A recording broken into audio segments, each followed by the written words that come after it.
Hello, and welcome to episode 16 of the Nurse and Strengthen podcast. Today, we're talking about my current top 5 fat loss myths and their truths. So, I said current because I feel like my current favorite fat loss myths varies, right? Every once in a while, new ones will surface up in social media and here and there. So, today, we're talking about my current favorite, or should I say least favorite fat loss myths. And I'm going to bust those for you today. But before we jump into that, let's go over my last 7 days. Hope you guys are all enjoying getting your kids back in school, having more of a routine. As of the last week, all of my college kids have moved out.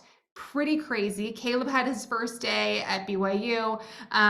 This just yesterday, actually. Aubrey's in school. I had my 2 weeks off where I was just really not doing a lot of work. I was just, showing up on social media and, doing podcasting, but not doing a lot of big projects related to work. I kind of looked at it as 2 weeks completely off. And that is just so nice to do every once in a while, you guys. If you haven't done like a good staycation in a while, I don't know, man, I highly recommend it. Just leaves you feeling, refreshed and rejuvenated. So we just wrapped up a scholarship campaign for coaching, gave away the 2 full ride scholarships today, actually. And that was super, super fun. So if you applied for one of those scholarships, and we're still giving away the partial ones, we haven't chosen those completely yet. So be watching your texts, your DMs. That's how we're going to reach out to you. So I'm also doing a contest. Okay, this could be the easiest $100 cash you have ever made in your entire life.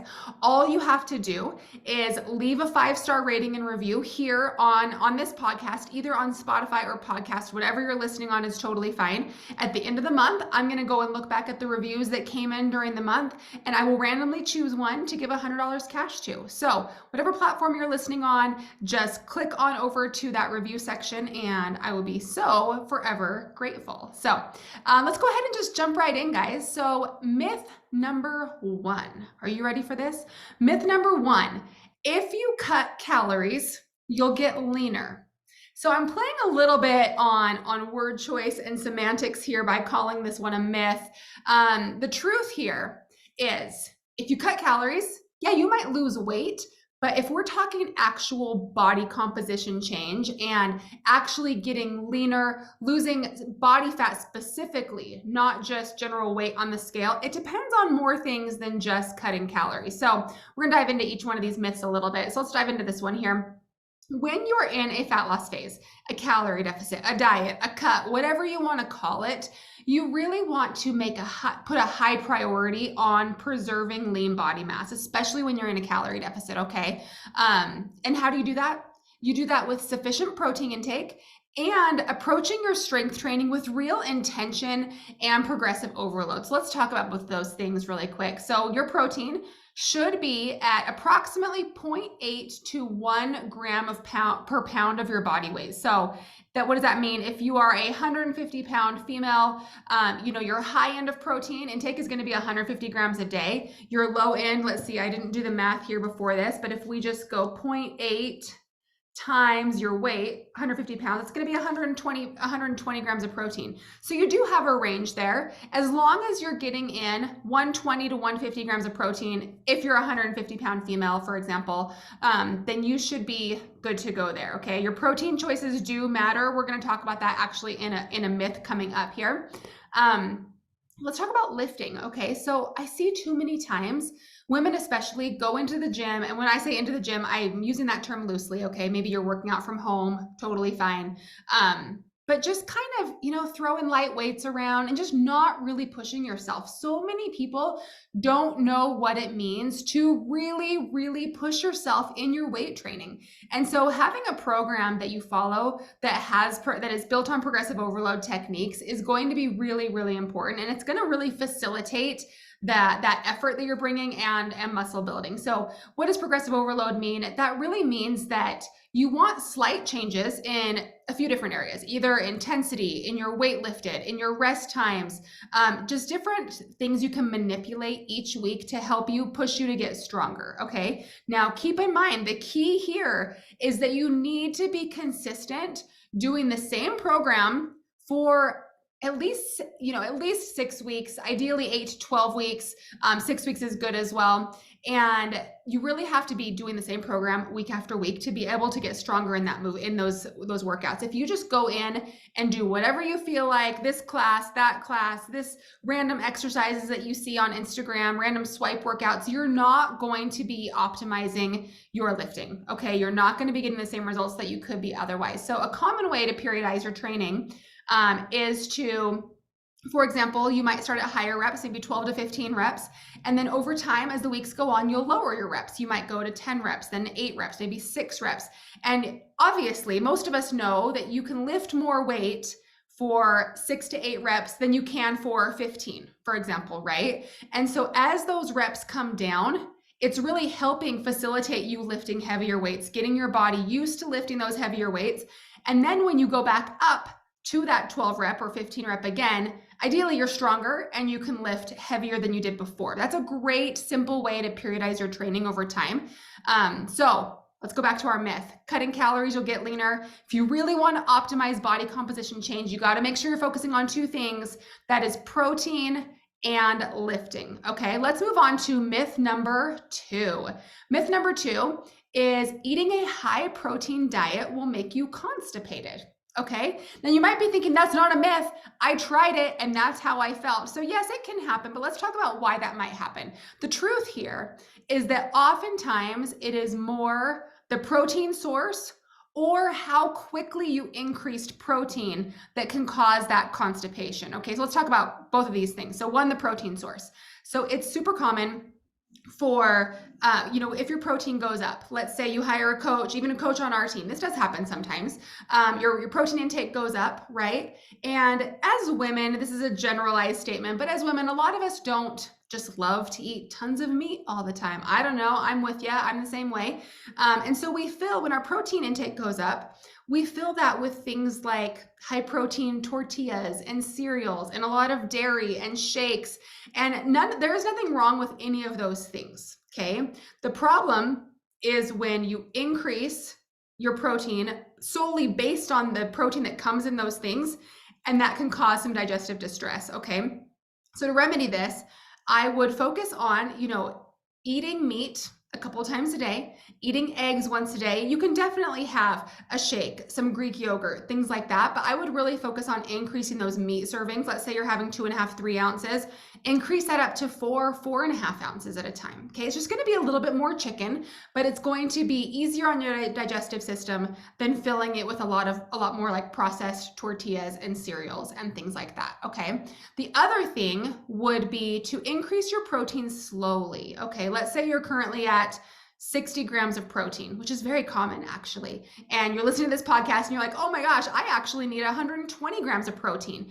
I would advise against jumping straight up to 120 grams, or you could try it and see how you feel. But if you do start to feel constipated, heavy in your belly, that kind of thing, I would kind of back a little bit. And this is what the coaches on my team do. If our clients are getting constipated and we know they had a big protein increase, then we'll cut it back a little bit, watch how your body kind of adjusts to that amount of protein. So increase your protein at about 10 to 15 grams a week until you get up to your target. And that kind of allows your body to adapt, get used to it, and not such a huge change all at once. Does that make sense? All right, let's go into myth number 3. Myth number 3, we're going to have a little bit of drama in this one. Not really.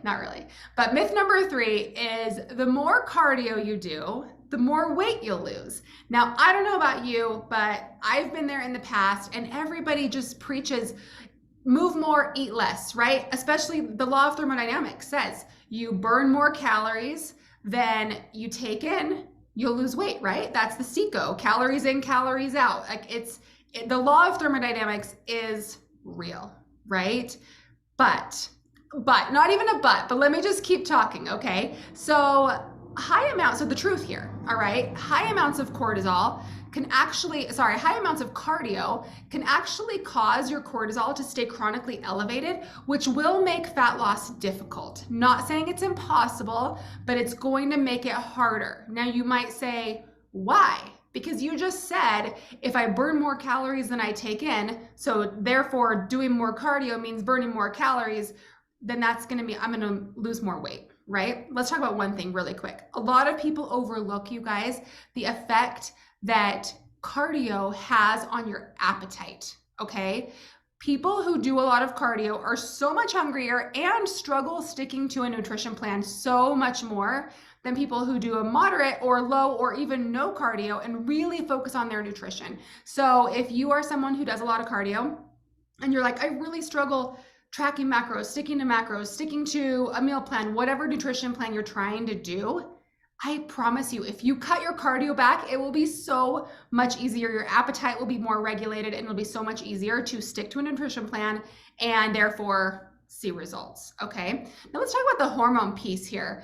A lot of intense cardio, it's true. It can, workouts will cause a spike in cortisol. We just talked about stress. I think it was last week. Yeah, it was, 2 weeks ago. If you're listening to this, it was 2 episodes ago, was all about stress. And we talked about, these spikes in cortisol after a workout. There is nothing wrong with that. The problem is when our cortisol is chronically elevated and it stays too high all the time. Okay. Or maybe we still have that bell curve, but it's always above where we want it to be. So let's just jump into the weeds a little bit here, because you might be thinking, okay, so if it's all calories in, calories out, why does that matter? So when cortisol is chronically elevated, it can cause a lot of water retention and inflammation. And what that does is it will slow down results by actually slowing down your metabolism. When you have a lot of inflammation in your body wants to clear that up. And so what is it going to do? It's going to actually slow your metabolic rate. Same thing like when you're sick, when there's anything going on, when you're recovering from a surgery, really just have a lot of that inflammation in your body. Your body wants to clear that and address the issue, right? And so it's going to slow down your metabolic rate to recover from that cardio and bring down the inflammation. Okay, so yes, it still does come down to calories in, calories out. Okay, but you're just not burning as many calories as you think you are. Okay, so that calorie out part of the equation is, first of all, it's almost impossible, close to impossible to predict or to know what that is. And so when you are highly inflamed, that calories out part of the equation is going to be lower than you think it is. Okay. I talk to people all the time. They're like, I'm in a calorie deficit, but I'm gaining weight, or I'm in a calorie deficit, but I'm not seeing results. I mean, by definition, that means you're not in a calorie deficit, right? And so there's really no way to know your calorie output. Okay. It's all just a guess. Yes, there's some tests you can do that'll be educated guesses, but it's all just a guess, right? And so the more inflammation, the more unhealthy you are inside, the lower that calories out number is going to be. Okay, so with that myth, the more cardio you do, the more weight you'll lose. That's not accounting for high cortisol, inflammation, and your appetite. Okay, let's move on to myth number 4. Myth number 4, this is a hot topic as well. Skipping breakfast will make you lose weight. So the truth here is intermittent fasting, skipping breakfast, time-restricted eating, whatever you want to call it, is simply a tool to help you manage your calorie intake. Okay, skipping breakfast in and of itself won't inherently make you lose weight. All right, so let's talk about this. Let's dive into it here. There's going to be people who probably come at me and they're like, there's so many hormone benefits. There's so many benefits to intermittent fasting.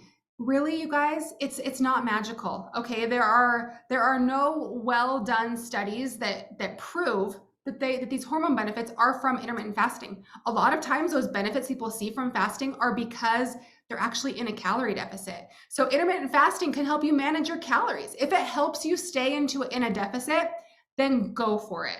Okay. Some people say it helps boost certain hormones. It can actually hinder other hormones like cortisol and thyroid production, especially extreme fasting. So here's kind of a way to decide if it's right for you. Okay. If you feel like it works with your schedule, maybe you wake up in the morning, you don't go do your workout until later in the day, you like to sleep in, or you wake up and you're busy getting the kids off, whatever it is. If you feel like it works with your schedule, your hunger cues, and you just really enjoy it, and it helps you stay, I would say in a calorie deficit, but if it helps you keep your calories where they need to be for your goals, then go for it. Okay. But so often I hear people say that like, oh, I can't get in all my calories, or I can't get in all my protein in my quote unquote eating window, because they're trying to eat from maybe like 12 to 6 or something. And how are they supposed to get in 120 grams of protein within 6 hours? I don't blame you. That would be very, very hard. And so if you feel like it's hindering your ability to fuel yourself in a healthy way, then I would say it's not for you. I would say don't do it. So yeah, there you go. That's my opinion. Take it or leave it, love it or hate it. But really, guys, all the benefits in the studies that come from intermittent fasting, those benefits are because they're in a calorie deficit. So if it helps you stay in a calorie deficit, if that is your goal, then perfect, go for it. Now, the last myth number 5, fewer calories leads to better or more results. Okay, I know I'm really hammering in on this low calorie thing, okay? So the truth here is that fewer calories can lead to less sustainable results, okay? I should say fewer calories on a daily basis. Lower calories lead to less sustainable results, all right? So what do you do instead? Try having an approach that includes slower weight loss on higher calories. That's going to be more sustainable long term, which actually means more results over long term, right? So we've talked a lot about CICO, calories in, calories out, the law of thermodynamics. So you're probably thinking, well, less food is better. Less food is more results. But cutting calories too low, guys, is totally unsustainable. It leads to overeating, and having these periods of undereating, overeating, overeating. It's horrible for your metabolism. It's not good for your hormones. It's not good for your relationship with food, for your mental health, your mindset. It's so not good. I almost said it's so bad, but I don't actually like saying that things are bad. I like to say it's so not good, okay? It's not ideal, not a healthy approach, okay? So if you can kind of shift your thinking and be okay with slower weight loss on slightly higher calories. Yes, of course, you do need to be in a deficit, but on slightly less of a deficit percentage-wise, it's going to be a more sustainable result or approach, which is going to lead you to being consistent over a longer period of time, which will actually allow you to long-term see more results and help you maintain those results. I can't tell you how many people I talk to that have done super extreme approaches like E2M or Optavia or HCG, things like that, and they gain all the weight back, okay? Because they're in this super extreme calorie deficit. And sure, they can do it for 6 or 8 weeks. They see some results, but then it all just comes right back, okay? So hopefully you enjoyed these 5 myths, you guys. I want to get a Q&A episode coming up here soon. So I'll do a poll on my story soon. Or if you have a question you'd like in a future Q&A episode, drop it to me on social. I'd love to hear it and answer it on a future episode. But I hope you love these 5 myths. I hope they were eye-opening and enjoyable for you to listen to. Don't forget, you want to win $100, I'm doing a contest for September into the early October, because I know by the time this airs, we'll be close to mid-September, which is crazy. So for the next month, leave a 5-star rating and review on either Spotify or podcasts or Apple Podcasts, and I'll be choosing someone to get $100 cash in their Venmo or their PayPal. So I would love to see that from you guys. Reach out on social if you want to say hello. I'd love to hear from you. And thanks for joining me on episode 16. See you next week.